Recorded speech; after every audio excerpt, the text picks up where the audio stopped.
Met in Chicago, and the conclusion really that we have reached at Light Reading in the last 12 months is that our industry is no longer just enabling enterprise and telecom communications. The companies you guys work for are now powering the next phase of globalization, and that really is the big theme of this year's big communications event, exploring the opportunities and the risks that are presented by this unprecedented, virtualization-driven worldwide economic shift.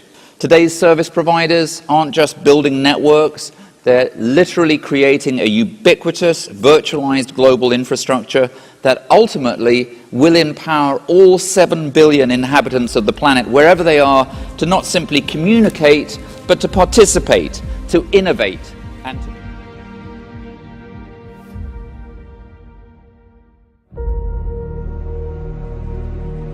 He's anxious to see change.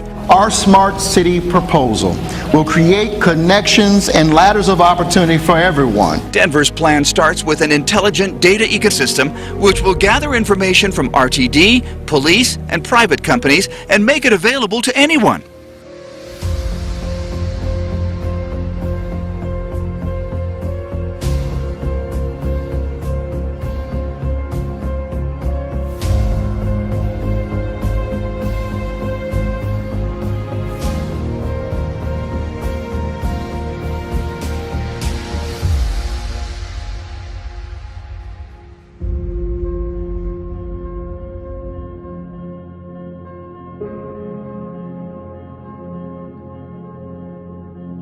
It is our spirit and soul which is on the line right now, a city at a tipping point.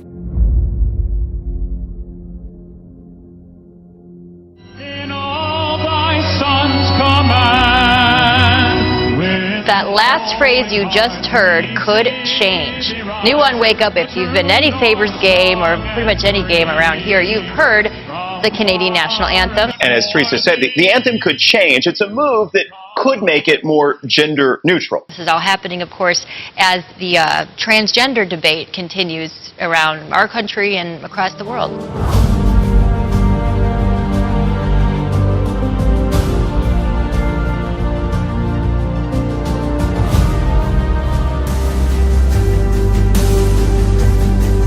In other news, the largest earthquake drill in Northwest history. Breaking news overseas, a deadly terror attack. At least 4 people killed when 2 gunmen opened fire at a crowded shopping mall in Tel Aviv, Israel. A heart-wrenching moment on the Hill today. MP Muril Boulanger, his health in steep decline, appeared in the House to save his private member's bill. The bill will change the national anthem. And the lyrics to our national anthem will be a hot topic before the celebrations. Gender-neutral lyrics for O Canada are up for debate. Colleagues say Boulanger's desire to see the lyrics of O Canada changed from In All Thy Sons Command to In All of Us Command has consumed much of his energy and focus these past months, even as his condition continued to deteriorate.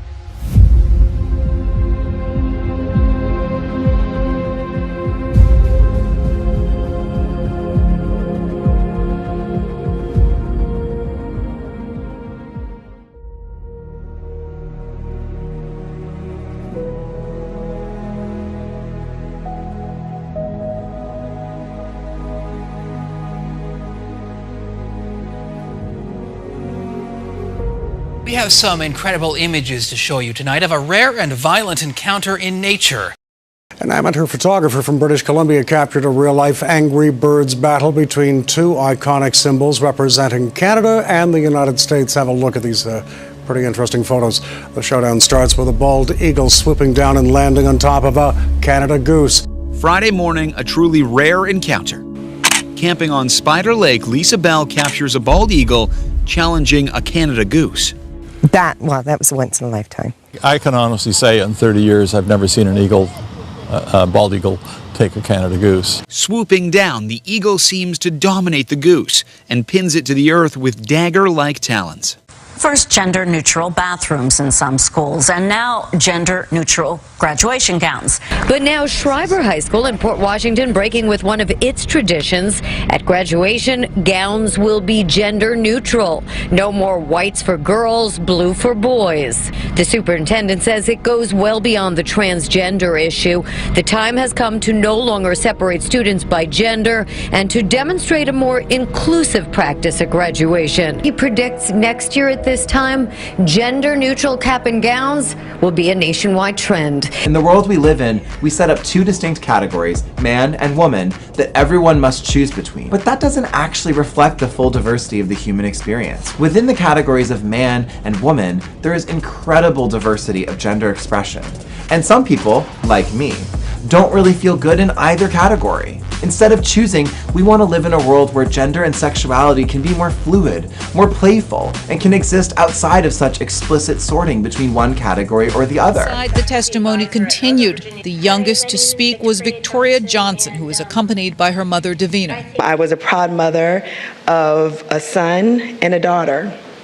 And within the last year, I became a proud mother of a daughter and a daughter. Then on the other hand, you had parents who talked about concerns over their children being forced to accept these changes as the new norm. I experienced firsthand the kind of harassment that children get from their peers. Excuse me, sir. Excuse me, sir. It's not your turn. Away from my kids. Human rights for our children. Like God. On real life topics. It's evil. Gender identity. Evil. Evil.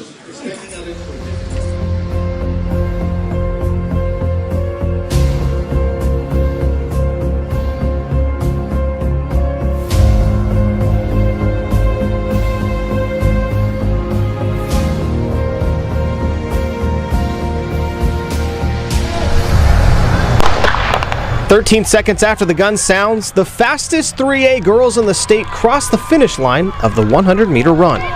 Haynes' Natafon Wengyat is among them, but Wengyat's story is different than any other runner at the state championships.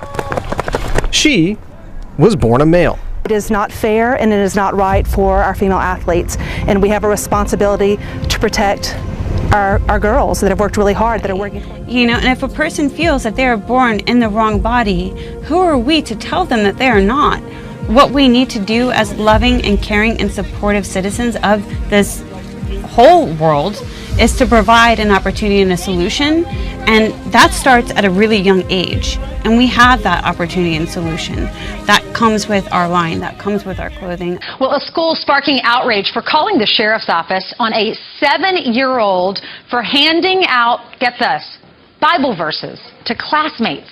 A teacher at the elementary school in Southern California banning the Bible notes like these during lunch, saying there should be a separation of church and state. A sheriff's deputy even showed up at the boy's house and told him and his mom to stop because someone might get offended. Well, this video is sparking outrage in the northwest suburbs. A business owner in diapers promoting a new adult baby store in Mount Prospect. You know, they're not having sex with their diapers on. They're having people feed them and act like a baby. It's a business that many people find at best is tasteful, but that is legal. Displaying a 5.5-foot rocking horse, a 7-foot crib, an oversized high chair, and an adult-sized playpen. Things for people to come and play, take pictures. It's hard for us to swallow in this community. The village attorney says it has no legal basis to deny it.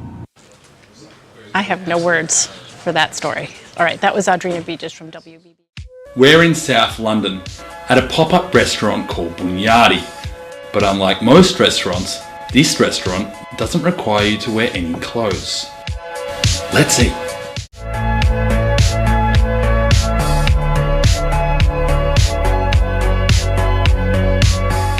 Hello, I'm Ignacio, the architect and manager of the Bunyadi London, a restaurant where everything is naked. I'm going to try to put the pieces here together.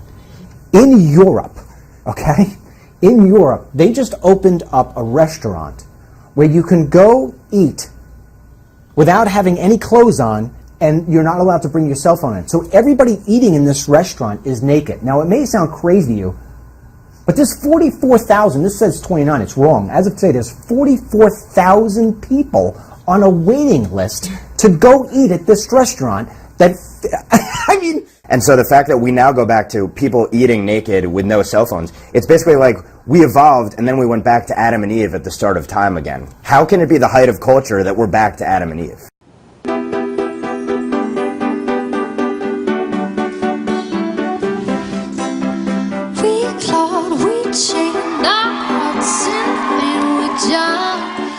So hello from the other side.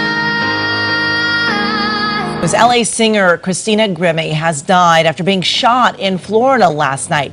She had just finished a show in Orlando. And now to the United States, where many cities across the nation have seen a rise in violent crimes this year. News out of Florida continues now. It is now officially the worst mass shooting in American history. A man with an assault rifle stormed an Orlando nightclub. Police say at least 50 people are dead. Look at that, just shooting back and forth.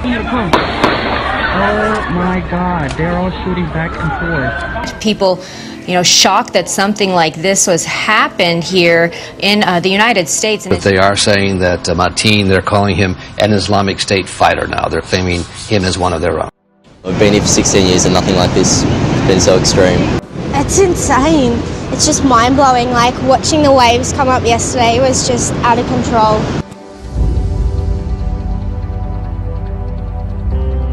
It's as big as I've seen it for 20 years, mate. At Cronulla last night, the waterfront restaurant was swallowed up by the massive swell. And then got a show. Sea Level restaurant living up to its name as giant waves washed through the glass windows. We've been here for 19 years and we've had some higher seas before, but it's never actually come up through the windows. The staff scrambled to move to higher ground. Mopping up the mess proved pointless as the tide continued to rise. South Cronulla wasn't spared. Zimzala Cafe engulfed.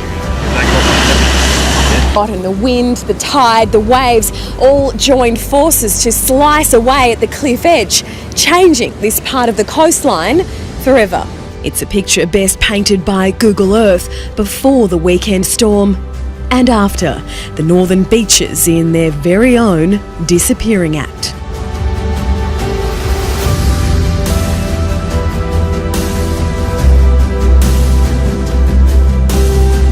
Today. This is a once-in-a-lifetime weather event here in Launceston. I can't explain to you enough just how loud this is here. You might be able to hear it, but the roar is deafening. It's like thunder non-stop. It was a startling wake-up call across Southern California. People still talking about it now. A magnitude 5.2 earthquake hit just after 1 this morning, about 13 miles northwest of Borrego Springs. To me, it was strong. I felt like as if everything was just moving. And I was really freaked out. I've never felt one that intense, I guess. There was also that 6.1 quake that rocked Nicaragua yesterday. Seismologists insist these events are unrelated. A mystery tonight in a Blue Springs community. Neighbors there trying to figure out what's causing loud explosions throughout the day. 41 Action News reporter Brian Abel in Blue Springs today as those mysterious blasts continue. It's a story you'll see only right here on 41. Sometimes it shakes the house. Mysterious explosions. After we aired this story Wednesday about loud, sometimes violent explosion-like sounds near Highway 7, we received more calls, tweets, and emails from viewers like Patty Solzberg. And then I saw your story at 6 o'clock and was thinking the same thing as the people that you interviewed. She says she hears the same house-rattling explosions